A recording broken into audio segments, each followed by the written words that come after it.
اللہ الرحمن الرحیم لا يحب اللہ الجار بالسوء من القول الا من ظلم وكان اللہ سمیعا علیما صدق اللہ العظیم۔ سورہ نساء آیت نمبر 148 کا تشریح ہو رہی ہے۔ چھٹا پارہ شروع ہو گیا۔ یہاں سے رب کریم فرماتا ہے کہ اللہ پسند نہیں کرتا بری بات کا اعلان کرنا مگر مظلوم سے، اور اللہ سنتا جانتا ہے۔ فریاد اعلان اس لیے کیا جاتا ہے کہ حاکم وقت تک پیغام پہنچ جائے، اور اللہ تو سب جانتا ہے۔ اللہ فرماتا ہے تم صبر کرو۔ یہاں پہ بڑی بڑی پیاری پیاری حدیثیں ہیں، اور اللہ تعالیٰ قرآن کو سن کر اس پر عمل کرنے کی توفیق عطا فرمائے۔ چند احادیث مبارکہ اس میں سنا دیتا ہوں کہ سعید بن، یہ مسلم ابو داؤد شریف کی حدیث مبارکہ ہے۔ سعید بن مسیب بیان کرتے ہیں کہ رسول اللہ صلی اللہ علیہ وسلم تشریف فرما تھے، اور آپ کے ساتھ آپ کے اصحاب بھی بیٹھے ہوئے تھے۔ ایک شخص نے حضرت ابو بکر صدیق رضی اللہ عنہ کو برا بلا کہا اور ان کو اذیت دی۔ صدیق اکبر رضی اللہ تعالیٰ عنہ سنتے رہے اور خاموش رہے۔ حضور بھی وہاں جلوہ فرما تھے۔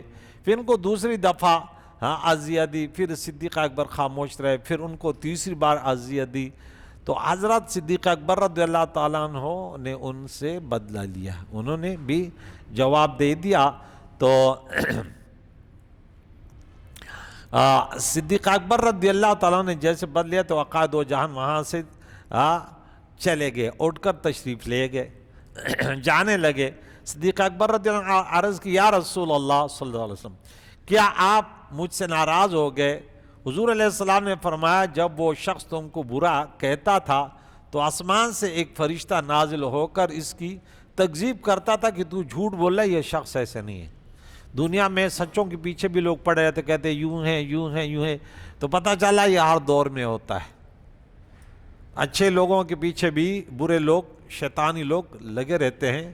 پباردارا ورنہ تل کانی وریگی ورتا گورا چے باردارا ورنہ سکا، او کسوک بد کاندیتا ہو ہر خوا سراو کا ہر یو نخل چے میں ولری سنگسار شی۔ پشتو کے اشعار ہے کہ برے لوگ، اچھے لوگ کسی بروں کے کردار کو نہیں دیکھتے۔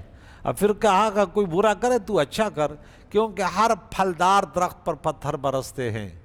ہر جس میں پھل ہوتے ہیں نا، بچے پتھر مارتے ہیں، تو وہ درخت جو ہے نا پتھر نہیں مارتا، وہ اپنے پھل دیتا ہے۔ تو یہ ہوتا رہتا ہے، یہ معیار ہے۔ اب اگر یہ واقعہ نہ ہوتا تو ہمیں پتہ کیسے چلتا؟ اب یہ بھی پتہ چلا حضور کو جو نظر آتا ہے وہ ہمیں نظر نہیں آتا، حضور جو سنتے ہیں وہ ہم نہیں سنتے۔ لوگ کہتے ہیں ہمارے جیسے دو کان، ہمارے ارے ہم نے بولا کیا تشبیہ دے رہو یار، حضور علیہ السلام کی بشریت میں کوئی اختلاف نہیں۔ جھوٹے جو اہل بدع ہے وہ کہتے ہیں سنی حضور کو بشر نہیں مانتے، ہم کہتے ہیں خدا کی لعنت ہو جھوٹوں پر۔ ہم کہتے ہیں پیارے عقائد و جان کے بشریت کا منکر کافر ہے، ارے لیکن ان جیسا بشر نہیں ہے کوئی۔ وہ ہاتھ تو تھے لیکن ان کے ہاتھ ایسے تھا اگر چاند کو یوں کر دے تو دو ٹکڑے ہو جائے۔ ہاتھ تو تھے ایسے ہاتھ دیا اگر درخت کو اشارہ کر دے کہ ادھر آ جو پاس آ جائے۔ ہاتھ تو ایسے تھے اگر کنکریاں پتھر ہاتھ میں اٹھا لے تو کلمہ پڑھنے لگ جائے۔ ہم کہتے ہیں ارے یوں نہ کہو کہ ہمارے جیسے، ارے شرم اور حیا بھی کوئی چیز ہے یار۔ حضور کے بشریت میں کوئی اختلاف نہیں ہے، لیکن یہ جگہ کئی مقامات پر میں تشریح کر چکا ہوں۔ خوش نصیب ہے وہ سنی جو ہمارا درس سنتے، کم از کم اپنا عقیدہ، وہ تو فرض سے ایسے ایسے عقیدے سوشل میڈیا کے پر گمراہی کفر کے عقیدے بیان کیے جاتے ہیں، اور پھر کہتے ہیں یہ سنیوں کا عقیدہ، اللہ کی پناہ کفر اور گستاخانہ عقیدے سے۔ تو دیکھیں صدیق اکبر رضی اللہ تعالیٰ عنہ نے جب جواب دیا تو اللہ کے نبی نے فرمایا، جب تک تم خاموش تھے اور جواب نہیں دے تو فرشتہ آسمان سے وہ آپ کے طرف سے جواب دے رہا تھا ان کو کہ تو جھوٹ بولتا ہے، یہ ایسے نہیں ہے۔ اور جب آپ نے اس کا بدلے آپ نے جواب دیا تو فوراً شیطان آ گیا اور فرشتہ چلا گیا۔ تو جہاں شیطان ہوتے میں وہاں نہیں ہوتا۔ میں اس لیے چلا گیا۔ ابو داؤد میں یہ حدیث 4896 نمبر پر موجود ہے، اور اسی طرح ابو ہریرہ سے بھی روایت ہے، وہ 4896 اور ابو ہریرہ کی روایت وہ 4897 ہے، 3 کم 49۔ کسی شخص کو برا کہنا، گالی دینا، خواہ وہ زندہ ہو یا مردہ، اور کسی شخص کی غیبت کرنا یا کسی شخص کی چغلی کرنا، یہ تمام امور اس آیت سے ممنوع اور ناجائز۔ اس آیت مقدسہ میں کہ لا یحب اللہ الجہر بالسوء الا من ظلم۔ امام مسلم، یہاں غیبت کے متعلق چند حدیث آپ کو سنا دوں۔ ابو ہریرہ رضی اللہ عنہ سے بیان کرتے ہیں کہ پیارے آقا دو جہان نے فرمایا، ایک دوسرے کو برا کہنے والے جو کچھ کہتے ہیں اس کا وبال ابتدا کرنے والے پر ہوتا ہے جب تک کہ مظلوم تجاوز نہ کر۔ دیکھیں لڑائیاں شروع ہوتی تو ایک کی طرف سے ابتدا ہوتی ہے، ایک گالیاں دیتا ہے تو دوسرا اس کا، پٹھان میں کہاوت ہے، وہ کہتے زماں بدامور مکنز استا خمور بنا کنز، کہتے میری بری ماں کو گالیاں نہ دو، تیری اچھی ماں کو گالیاں نہیں دوں گا۔ آپ سمجھ گئے نا کہ ہر کوئی کہتے میری ماں تو میری ماں ہے، وہ تو اچھی ہے، دوسرے ماں کو گالیاں دے رہے تو کہتے ارے بھائی تیری ماں اچھی ہے نا، تو کسی کے بری ماں کو گالیاں نہ دو تاکہ تمہاری اچھی ماں کو، وہ کہتے ہیں نا، پٹھان کہتے ہیں تو اتنا ماں بھوساڑا اسے جن ہوتا ہے پسین کے تڑے، کہتے تو میرے بھوسے کو جلائے گا تو کیا تو دریا میں رکھے گا، سمندر میں رکھے گا، یعنی تو میرے والا جلا میں تیرے والے کو جلا دیں گے۔ سکری آگا بری بھی، جیسے کرو گے ویسے برو گے، کما تو دین تو دان۔ تو جب تک جس نے ابتدا کی گناہ اس پر جا رہا ہے، جواب دینے والا برابری کرے، تجاوز نہ کرے۔ وَلَا تَعْتَدُوا إِنَّ اللَّهَ لَا يُحِبُّ الْمُعْتَدِينَ، سورہ بقرہ میں دوسرے پارے میں 194 نمبر آیت میں ہم نے پڑھا تھا۔ مسلم شریف میں 2587 نمبر میں یہ حدیث، اور ابو داؤد میں 4894 نمبر پر موجود ہے۔ عائشہ صدیقہ رضی اللہ عنہا بیان کرتے رسول اللہ نے فرمایا، جب تم میں سے کوئی شخص فوت ہو جائے تو اس کو چھوڑ دو اور اس کو برا نہ کہو۔ یہ بھی ابو داؤد کی روایت ہے۔ عبداللہ ابن عمر رضی اللہ عنہ بیان کرتے ہیں رسول اللہ صلی اللہ علیہ وسلم نے فرمایا، اپنے فوت شدہ لوگوں کی نیکیاں بیان کرو، ان کی برائیاں کے ذکر سے باز رہو۔ حضرت ابو ہریرہ بیان کرتے ہیں رسول اللہ صلی اللہ علیہ وسلم نے فرمایا، کیا تم جانتے ہو کہ غیبت کیا چیز ہے؟ صحابہ نے عرض کیا کہ یا رسول اللہ، اللہ کا رسول، ہمیں تو پتہ نہیں ہے۔ آپ نے فرمایا، تم اپنے بھائی کے اس وصف کا ذکر کرو جس کو وہ ناپسند کرتا ہو۔ آپ سے عرض کیا گیا، یہ بتائیے اگر میرے بھائی میں وہ عیب موجود ہو جو میں اس کا ذکر کر رہا ہوں تو کیا یہ بھی غیبت ہوگی؟ حضور بنا ہاں یہی غیبت ہے، اور اگر اس کے اندر یہ عیب نہیں ہے جو تو بیان کر رہا ہے تو پھر یہ کیا ہے؟ یہ بہتان ہے۔ یہ کیا ہے؟ یہ بہتان ہے۔ مسلم شریف کی 2589 نمبر حدیث ابو داؤد میں بھی موجود ہے۔ عائشہ صدیقہ رضی اللہ عنہا بیان کرتے ہیں کہ ان کا لحاف چوری ہو گیا، وہ چرانے والے پر بد دعا کر رہی تھی۔ آپ پیارے آقا دو جہان نے فرمایا، آپ نے دعا میں اس کی تخفیف نہ کرو، اس کی کسی کو ہلکا جانا، کسی کے پیچھے پڑ جانا، بولے نہیں اتنا وہ نہ کرو۔ ایک اور روایت ہے، بیان کرتی ہے عائشہ صدیقہ امہات المومنین کے، میں نے پیارے آقا دو جہان سے عرض کہ آپ کے لیے صفیہ سے اتنا قد کافی ہے، اشارے سے کہہ دیا۔ ان کا یہ ارادہ تھا کہ اس کا قد چھوٹا ہے۔ آپ نے فرمایا، تم نے ایسا کلمہ کہا کہ اگر اس کو سمندر میں ڈال دیا جائے تو سمندر آلودہ ہوگا، اس کا ذائقہ بدل جائے گا، میٹھا پانی کیا ہو جائے گا؟ کھارا بن جائے گا۔ تو یہ ہمیں سمجھانے کے لیے کہا، وہ تو امہات المؤمنین تھی لیکن دین پورا ہو رہا تھا نا، کہ دیکھیں یہ کیا ہے؟ وہ چھوٹی قد والی، بولے یہ بھی اتنا ہو، کیونکہ چھوٹا قد تو ناپسندیدہ ہے نا، چھوٹی قد والی۔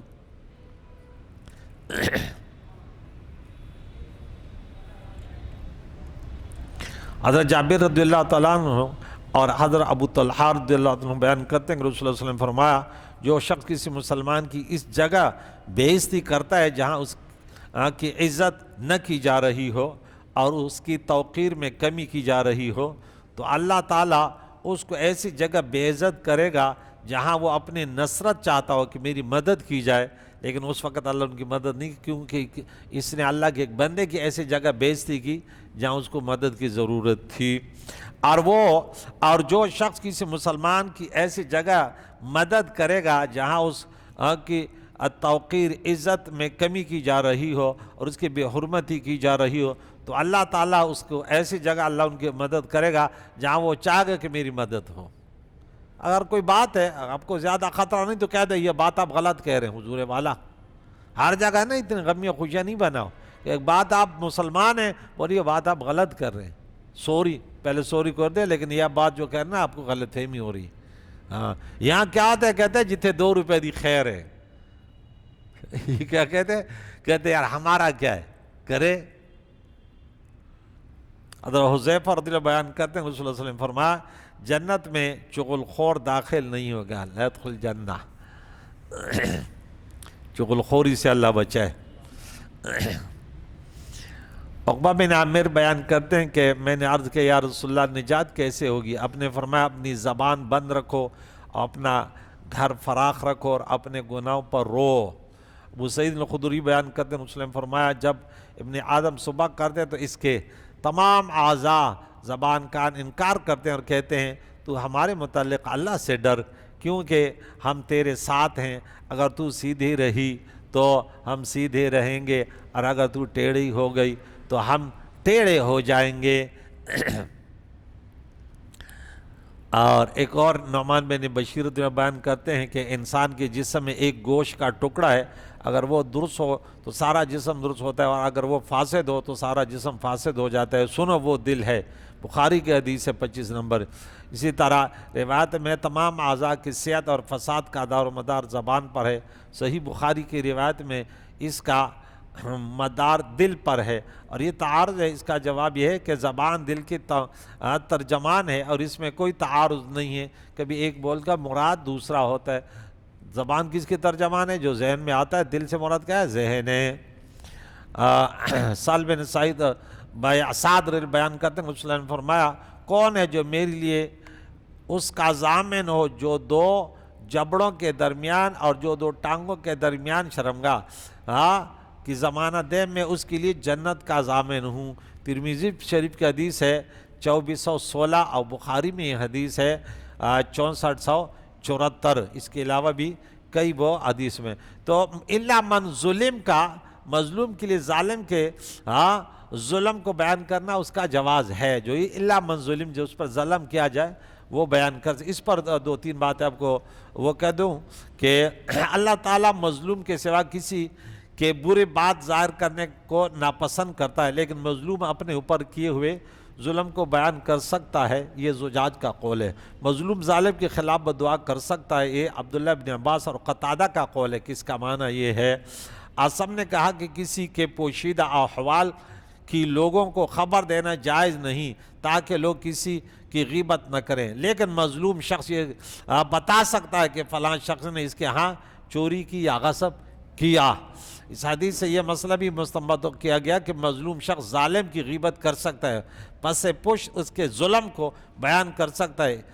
اس مناسبت سے یہاں پر وہ صورتیں ہیں، دیکھیں سماعت فرما لیجئے، جس سے غیبت کرنا بعض اوقات جائز ہو جاتا ہے، لیکن مقاصد اس میں اچھے ہوں۔ پہلا سبب یہ ہے کہ مظلوم اپنے دادرسی کے لیے سلطان، قاضی، سلطان کہتے ہیں بادشاہ کو، قاضی یا اس کے قائم مقام شخص کے سامنے اپنے ظلم کے میرے اوپر یہ ظلم ہو رہے وہ بیان کرے کہ فلاں شخص نے مجھ پر ظلم کیا ہے۔ دوسرا سبب یہ ہے کہ کسی برائی کو ختم کرنے اور بدکار کو نیکی کے طرف راجع کرنے کے لیے کسی صاحب اقتدار کے سامنے اس کی غیبت کی جائے، یہ صحیح ہے کہ نیت اس کی اچھی ہو، ٹھیک ہے، کہ فلاں شخص یہ برا کام کرتا ہے، اس کو اس برائی سے روکو، اور اس سے مقصود صرف برائی کا ازالہ ہو، اگر یہ مقصد نہ ہو تو غیبت حرام ہے۔ تیسرا سبب یہ ہے استفسار، کوئی شخص مفتی سے پوچھے فلاں شخص نے میرے ساتھ یہ ظلم یا یہ برائی کی ہے، کیا یہ جائز ہے؟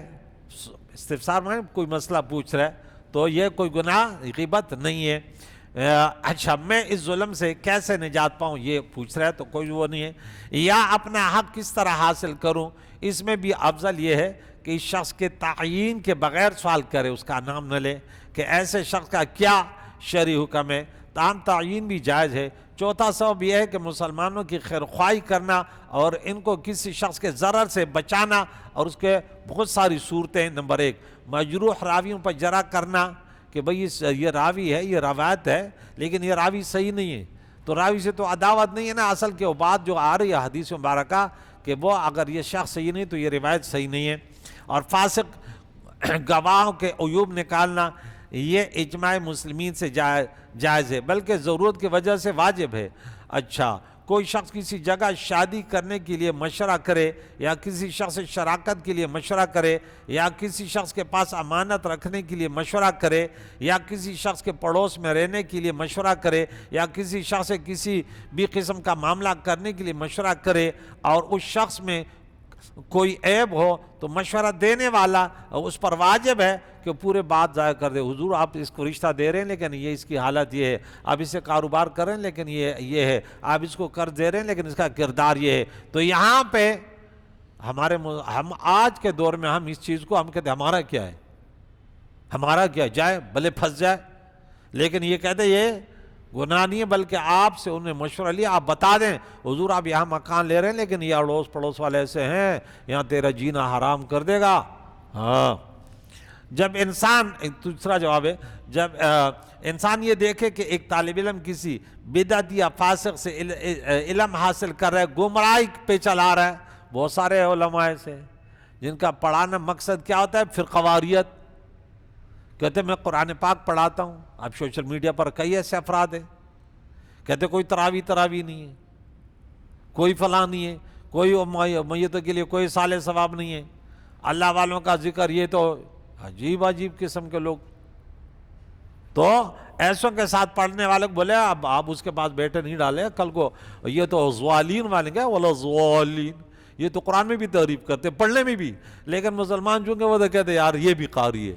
ارے خدا کے بندے 1400 سال جو قرآن پاک پڑھا گیا حرمین شریفین میں دیکھو، وہ غیر المغضوب علیہم ولا الضالین، اور کہتے ولا الضالین، انا للہ و انا، لیکن مسلمان عوام سے اکثر جو ہے نا وہ کہتے بس قاری ہے یار، قاری ہے، یہ نیا آیا اس میں اور مزہ آیا۔ ہاں یہ تو بڑی بڑی علامت ہے نا، کم از کم اتنا دیکھ، دعا نہیں ہے۔ ارے شریعت میں دعا کتنا، دعا مخل عبادہ ہے، اجتماعی طور پہ کرو، اجتماع انتہا تنہائی کرو، دعا تو ہر صورت میں جائز ہے۔ بعض استحباب کے درجے میں، بعض جو ہے وجوب کے درجے میں، بعض جو ہے وہ سنت کے درجے میں ہے، اور اس سلسلہ حاضر کرنے میں اس کے ذرا کا اندیشہ ہے کہ یہ قادیانی ہے، یہ فلاں ہے، یہ فلاں ہے، یہ گمراہ ہے، ہاں تو اس کی خواہی کے لیے اس بدعتی فاسق کی بدعت اور فسق پر اس کو متنبہ کر دے۔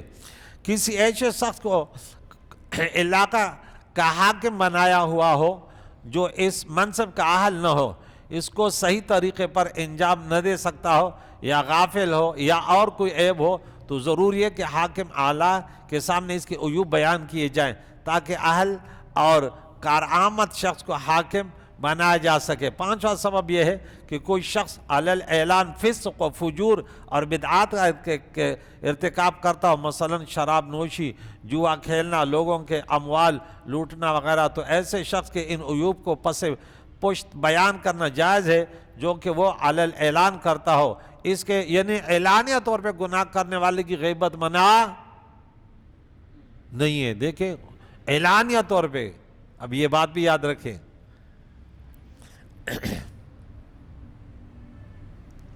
اس کے دوسرے عیوب کو بیان کرنا جائز نہیں ہے، جو اعلانیہ طور پہ کرے یہ کہہ دے کہ یہ اس کے اندر یہ عیب ہے۔ اور چھٹا سبب یہ ہے کہ تعریف اور تعیین، مثلا کوئی شخص عارج، لنگڑے، اصم، بہرے، اعمى، اندھے، احول، بھینگے کے لقب سے مشہور ہو تو اس کی تعریف اور تعیین کے لیے اس کا ذکر ان اوصاف کے ساتھ کرنا۔ ایک شخص ہے وہ اس کو جاتے ہیں، یعنی اس کو لنگڑا کر کے اصم، بہرا، اعمى، اندھا اسی نام سے جانتے ہیں، تو صرف پہچان کے لیے لفظ استعمال کریں، نہ کہ اس کو عیب کے طور پر، کیونکہ اللہ نے ایسے کیا ہے، اور اس کے تنقیص کے ارادے سے ان اوصاف کے ساتھ اس کا ذکر جائز نہیں ہے۔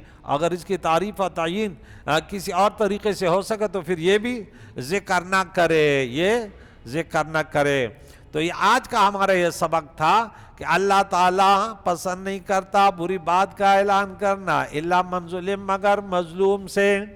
وَكَانَ اللَّهُ سَمِيعًا عَلِيمًا، اللہ سننے والا، علم رکھنے والا ہے۔ ان تبدوا خیراً، اگر تم بھلائی ظاہر کر کے کرو یا چھپ کر کرو، یا کسی برائی سے، او تعفو عن سوء، کسی برائی سے درگزر کرو، تو اللہ تعالیٰ معاف کرنے والا قدردان ہے۔ تو اس سے معلوم ہوا کہ بعض نیکی اعلانیہ کی جائے اور بعض خفیہ، جمعہ اور عیدین کی نمازیں، حج اور ادائے زکوٰۃ اعلانیہ چاہیے، مگر تہجد کی نماز صدقہ نفل ہمارے لیے ہمارا ہاں تو کہتا ہے استاد جی ذرا صلاۃ تسبیح کس وقت پڑھو گے اعلان کرنا۔ اب یہ معیار سنیت ٹھہرا ہے، یہ اعلان نہیں کرے، سنی نہیں، انا للہ و انا الیہ راجعون۔ اب قرآن کے قریب بیٹھے تو ہم اس کو سمجھائے نا، وہ فلاں مسجد والا تو اعلان کرتا ہے، میں نے بولا ان کے اندر دم نہیں ہے، وہ مولوی نہیں ہے، وہ کہتے ہیں مقتدی باہر نکال دیں گے، اللہ کے ذات پر بھروسہ نہیں ہے، مجھ سے کروا کے دکھا دے۔ آپ نے تو جمعے میں اعلان نہیں ہے، کس کا اعلان نہیں کیا بھائی؟ وہ صلاۃ تسبیح نہیں ہوگی؟ نہیں بھائی، صلاۃ تسبیح کیا ہوتی ہے؟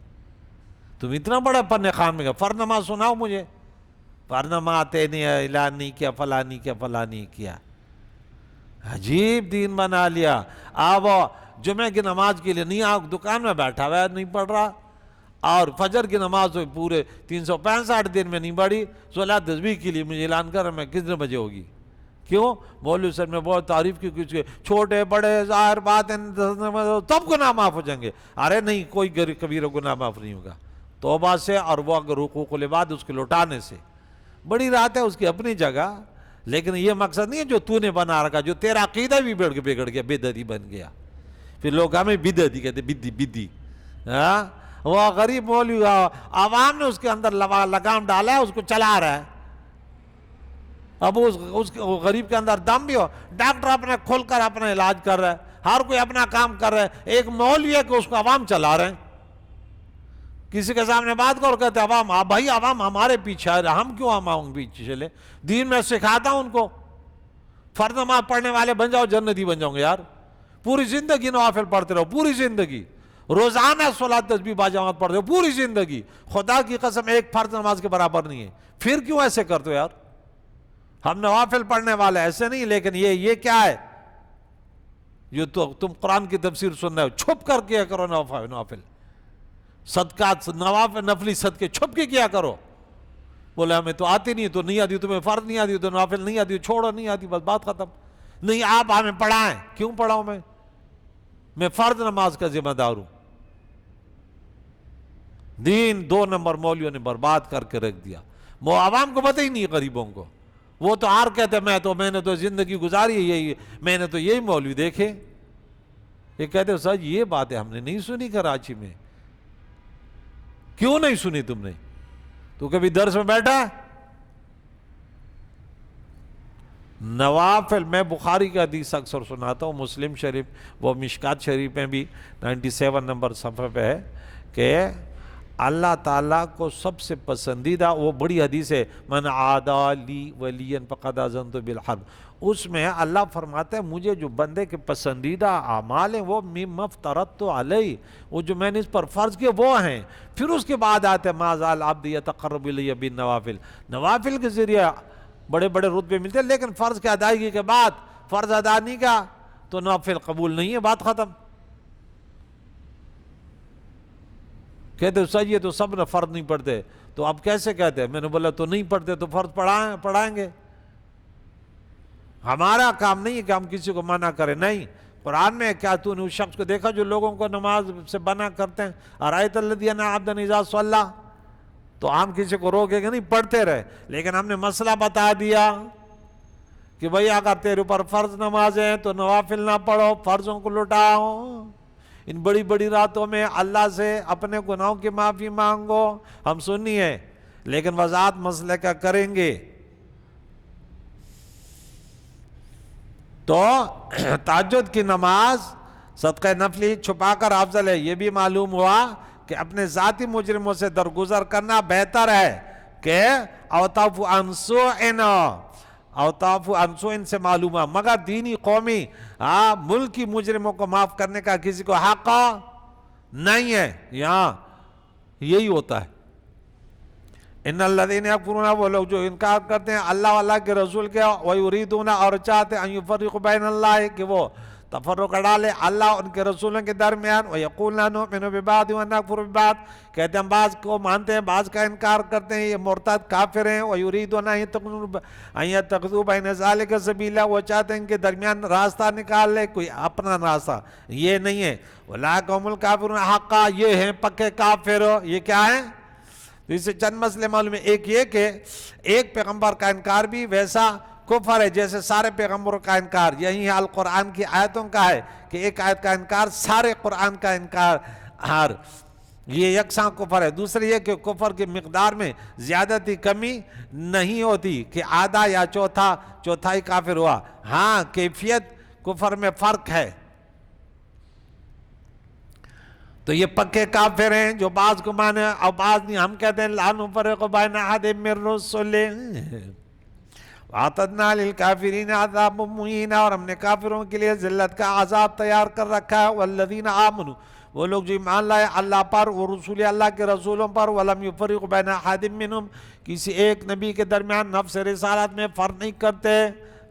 تمام انبیاء کو مانتے برحق ہے اپنے اپنے وقت پر. لیکن قادیانی کافر مرتد وہ نبی نہیں ہے جن کا ذکر قرآن نے کیا، جو حضور نے کیا. حضور کے بعد جو کسی نبی کے آنے کا، عیسیٰ علیہ السلام آئیں گے لیکن حضور علیہ السلام کا امتی بن کر. لیکن قادیانی کو نبی ماننا کافر ہیں.